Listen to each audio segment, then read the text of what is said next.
Okay, the setup for our pass pursuit drill.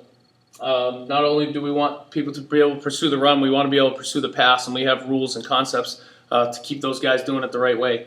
So the way we set it up, we'll use 7 cans again. We'll have trash cans or whatever set up to simulate the offensive line.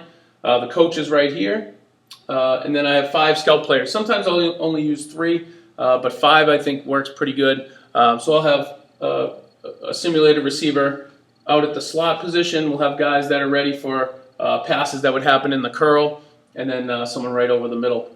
Those receivers are maybe 10 yards deep, 8 yards, 10 yards deep.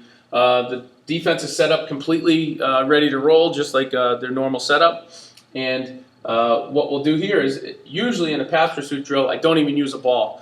I just drop back, I make the defensive line chase me and cage me correctly, and then I'll just point to a receiver. Once I point to a receiver, he's going to turn and just start basically jogging. He's not going to sprint the whole way, but if I pointed to this receiver, he would turn and just start jogging.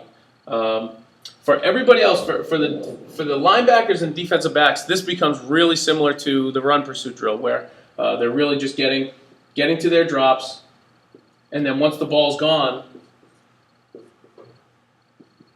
they'll pursue the ball. Just don't follow your own color, that kind of stuff. So maybe the backer makes the first tag, the Mike makes the second tag, then the backer's here, and safeties are making the play. The main difference is the D-line's getting a little bit more work, because we have a real big concept that we talk about with the D-line, where when they pursue a pass, we don't want them tackling. We want them forcing a turnover. We tell them, you are 100% turnover. If you miss a tackle, I'll never get mad at you because you're the one that hustled. Their job is to cage me, which means outside rushers like defensive ends are going to key my armpit and try to pursue me to make sure I can't get outside of them. And defensive tackles are going to try to either step on my feet and block the pass, maybe sack me, or force the man blocking them into my path so that they step on my toes or they force a bad pass. So really, wherever I go, if I go here, my D-line should be pursuing me and keeping me in that cage. And then once the point happens, once I point to a receiver, they should be turning in one step, not wasting time. They should turn in one step and pursue the ball. So again, if I threw back to this guy, these guys should be one step away, like wide receiver. I tell them, make a cut and get in a straight line to the man you have to pursue.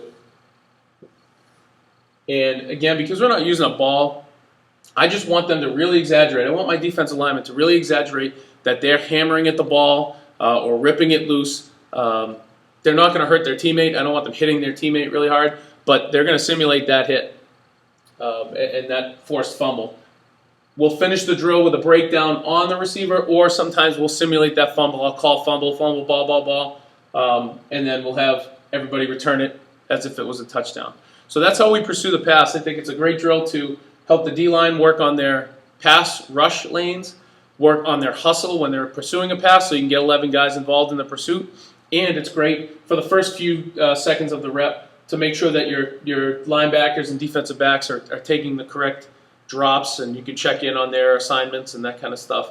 So you're getting a lot done with one drill. So that's our pass pursuit drill.